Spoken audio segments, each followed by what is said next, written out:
Democracy. Demos plus Gracia.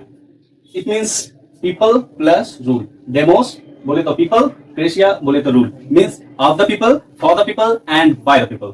India को बोला जाता है कि इंडिया दुनिया का सबसे बड़ा ही नहीं बल्कि सबसे पहला भी। आश्चर्य हो रहा होगा कि बड़े बड़े देश अमेरिका, यूरोप, ये सब जो है बोलते हैं कि भाई हमारे यहाँ डेमोक्रेसी है और इंडिया वाले में डेमोक्रेसी, फ्रीडम ऑफ स्पीच नहीं है। कुछ लोग तो ऐसे भी हैं जो कि विदेश में रह करके इंडिया के बारे में ज्ञान देते हैं और वो वोट भी नहीं करने आते हैं।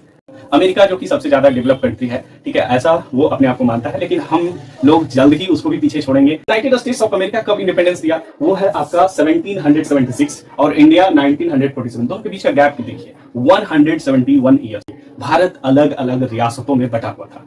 इन रियासतों को सरदार जी ने एक किया। सरदार वल्लभ भाई पटेल, सरदार जी आप पंजाब मत चले जाइए, सरदार वल्लभ भाई पटेल जी की बात कर रहे हैं। तो उन्होंने जो है सभी लोगों को एक किया और उसमें से कुछ लोग मना भी कर रहे थे। आज उसका हालात देख ही रहे होंगे क्या हो रहा है। इसमें से कश्मीर एक जीता जाता है उदाहरण है। अपने बिहार में जाति तो चलते रहता है, लेकिन उस सबको हटा दे। शी जिनपिंग बोल रहे हैं हम है ना, जो हम बन गए हैं तो हम ही रहेंगे, कोई दूसरा नहीं आ सकता है। रशिया चले जाइए तो पुतिन साहब जो है वो बोलते हैं कि हम अपना टर्म जो है एक्सटेंड कर लेते हैं। विदेशी आके यहाँ वोट नहीं कर सकता। इंडियन सिटीजनशिप जिसका पास है वही यहाँ आकर के वोट देगा, ठीक है। कोई जर्मनी में बैठा हुआ है वो इंडिया आके वोट ही दे सकता है। वोटिंग देगा इंडियन ही देगा।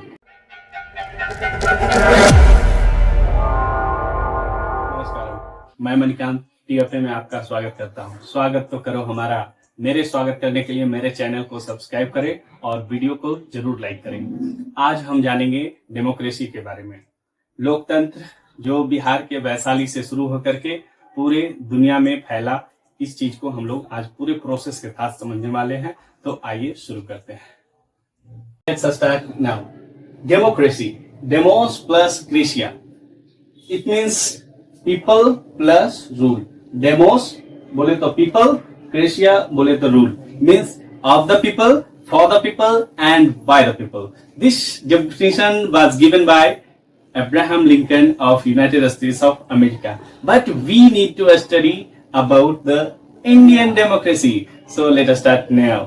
इंडिया के बारे में हम शुरू करते हैं। इंडिया को बोला जाता है कि इंडिया दुनिया का सबसे बड़ा ही नहीं बल्कि सबसे पहला भी डेमोक्रेसी है। इसी बात को आज हम डिटेल में समझेंगे। इंडिया में एक जगह है वैशाली, आप सभी लोग जानते होंगे। वैशाली जो कि अपने बिहार राज्य में पड़ता है। उस वक्त उसको लिच्छवी गणतंत्र के नाम से जाना जाता था, जिसे कि प्रथम गणराज्य पूरी दुनिया का बोला जाता है, ठीक है। तो आज जानते हैं कि ये गणतंत्र जो है, जिसको और भी नाम से हम जान सकते हैं, लोकतंत्र, प्रजातंत्र और गणतंत्र, इन सब चीजों को जानेंगे। देखिए बात कुछ ऐसा है कि हमने पहले से स्क्रिप्ट बना रखा था किसी और वीडियो का, बट अभी हम डेमोक्रेसी इसलिए बना रहे हैं कि आपको इस उंगली पर देखिए निशान दिख रहा होगा, ये वोटिंग का निशान है। आज मैं जस्ट वोटिंग करके आया हूं और उसके बाद मैंने डिसाइड किया कि स्क्रिप्ट ही चेंज कर देते हैं, एटम को हटाओ और चलो डेमोक्रेसी पर वीडियो बनाते हैं। तो यही डेमोक्रेसी पर आप लोगों के लिए वीडियो लेकर के आया हूं। चलिए जानते हैं। इस पे बिहार का भी प्राइड है, इंडिया का भी प्राइड है। इन सब चीजों को हम लोग समेट करके आगे बढ़ूंगा, ठीक है। तो सबसे पहले हमारे सामने है लिच्छवी गणतंत्र। लिच्छवी गणतंत्र, लिच्छवी जिसको वैशाली के नाम से हम जान सकते हैं, जो कि बिहार के भारत में है। अब ये कब की बात है, कितने पुराने हैं, इन सब चीजों के बारे में देखते हैं। ये जो है 400 बीसी का, 400 बीसी यानी 400 ईसा पूर्व की बात हो रही है। उस वक्त की ये लिच्छवी गणतंत्र अपने बिहार में था। आपको जानकर के आश्चर्य हो रहा होगा कि बड़े बड़े देश अमेरिका, यूरोप, ये सब जो है बोलते हैं कि भाई हमारे यहाँ डेमोक्रेसी है और इंडिया वाले में डेमोक्रेसी, फ्रीडम ऑफ स्पीच नहीं है। ये अलग अलग बातें जो है लोगों को द्वारा दिखाया जाता है। कुछ लोग तो ऐसे भी हैं जो कि विदेश में रह करके इंडिया के बारे में ज्ञान देते हैं और वो वोट भी नहीं करने आते हैं, ठीक है। तो आइए उसको हम लोग जानते हैं। दूसरा है डेमोक्रेसी एथेंस सिरका, जो कि 500 बीसी के बारे में बताया जाता है। कि हमने इस पर डिटेल में रिसर्च किया तो पता किया कि ये एथेंस भी जो है दुनिया का पुराने लोकतंत्र में से एक आता है, ठीक है। लेकिन ये भारत जो है 400 बीसी और एथेंस जो है 500 बीसी की बात को बताता है। इसके बाद हम लोग आगे बढ़ते हैं। अपने भारत की बात, आजादी को हम देखें तो भारत आजाद कब हुआ? तो आप लोग बोलिए 1947 में आजाद हुआ। किससे आजाद हुआ? तो अंग्रेजों से आजाद हुआ। लेकिन आज जो डेवलप्ड कंट्री जो अदर देख रहे हैं उसमें एक टॉप में हम देखेंगे United states of America. America जो कि सबसे ज्यादा डेवलप कंट्री है, ठीक है, ऐसा वो अपने आप को मानता है, लेकिन हम लोग जल्द ही उसको भी पीछे छोड़ेंगे आने वाले समय में।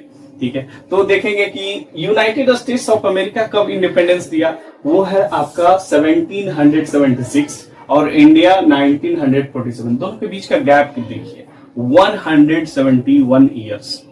ठीक है, ये किसके गुलाम थे, किससे आजादी पाया? ये आजादी पाए हैं, दोनों कॉमन था गुलाम करने वाला, वो था अंग्रेजों ने। ठीक है, अंग्रेजों ने भारत को एक कॉलोनी के रूप में कंसीडर कर रहा था। वैसे ही अमेरिका में 13 कॉलोनीज थे और उन सबको एक करके जो है वो रूल करता था, लेकिन वहां के लोगों ने के द्वारा जो है फ्रीडम पाया गया। हमारे भी फ्रीडम के लिए बहुत सारे जो है हमारे देश में बहुत सारे नेता फ्रीडम फाइटर्स लोग आए हैं, उनके तो लिस्ट पड़े हुए हैं, इतनी लंबी लाइन लग जाएगी कि उस पर हम लोग फोकस दें। हमारा मूल ध्यान रहेगा डेमोक्रेसी पर ही। ठीक है, तो ये जो है इंडिया में डेमोक्रेसी आया, उसके बाद 1947 के बाद जो है कानून बना। कानून बनने के बाद जो है सब लोग सर्वसम्मति से डिसाइड किए कि भाई डेमोक्रेसी होनी चाहिए। भारत अलग अलग रियासतों में बटा हुआ था। इन रियासतों को सरदार जी ने एक किया, सरदार वल्लभ भाई पटेल। सरदार जी आप पंजाब मत चले जाइए, सरदार वल्लभ भाई पटेल जी की बात कर रहे हैं। तो उन्होंने जो है सभी लोगों को एक किया और उसमें से कुछ लोग मना भी कर रहे थे। आज उसका हालात देख ही रहे होंगे क्या हो रहा है, इसमें से कश्मीर एक जीता जाता उदाहरण है। तो सभी लोग एक किए उन्होंने, इसीलिए उनको आयरन मैन, लौह पुरुष भी बोले जाते हैं। उनके रिस्पेक्ट में स्टैच्यू ऑफ यूनिटी गुजरात में बनाए हुए हैं। ये चीजें जो है हमें साबित करते हैं, ठीक है, कि हम जो है महान थे। आगे जो है कैसे ये आया, इंडिया जो है कैसे यूनाइट हुआ, बहुत स्ट्रगल की कहानी है। We have another topic, universal adult franchise. ये क्या है, आइए इसको समझते हैं। यूनिवर्सल मीन्स वर्ल्ड वाइड, हर एक जगह ये रूल काम करेगा। एडल्ट किसको बोलते हैं, तो आप बायोलॉजी में पढ़े होंगे, अलग अलग अवस्था होती है।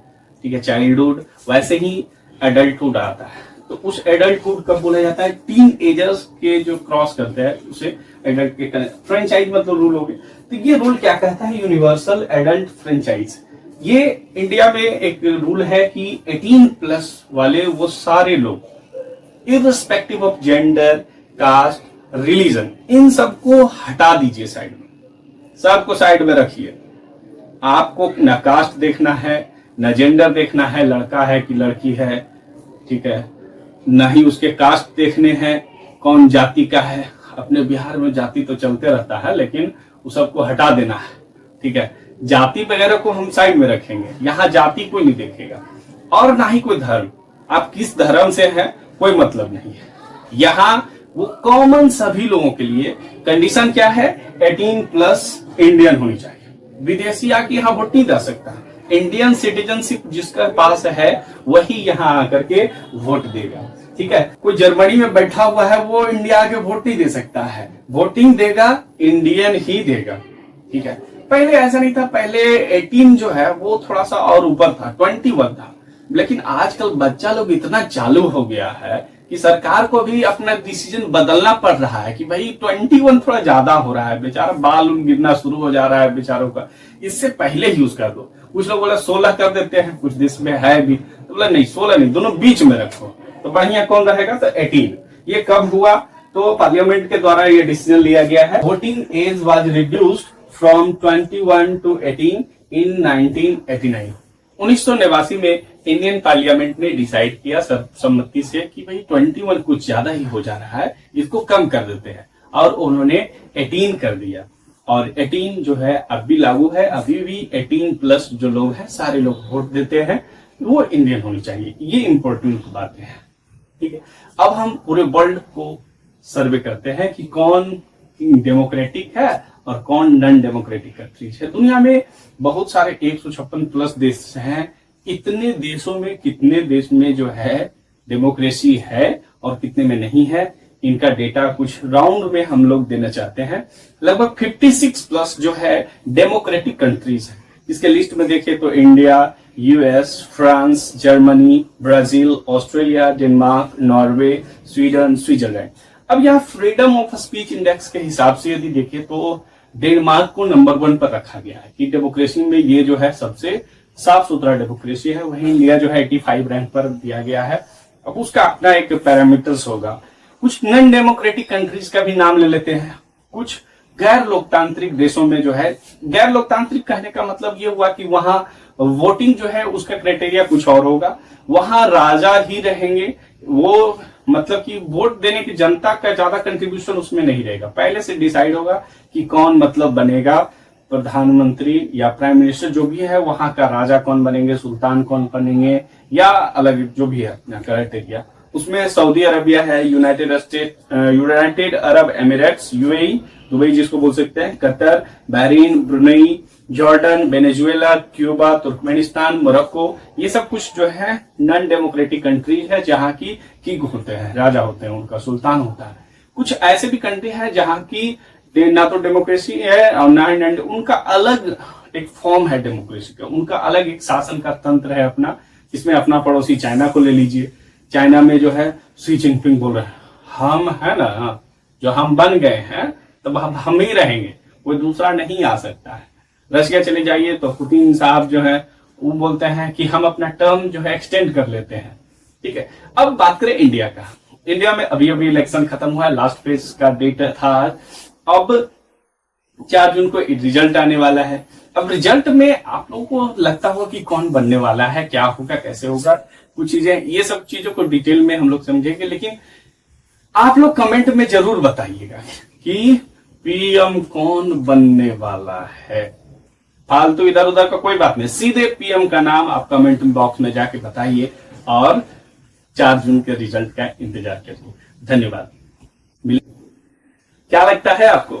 अब की बार फिल इन द ब्लैंक्स, अब की बार तो आप जो है फिल इन द ब्लैंक्स भरेंगे और कमेंट बॉक्स में जरूर आके भरिएगा फिल इन द ब्लैंक्स के बारे में।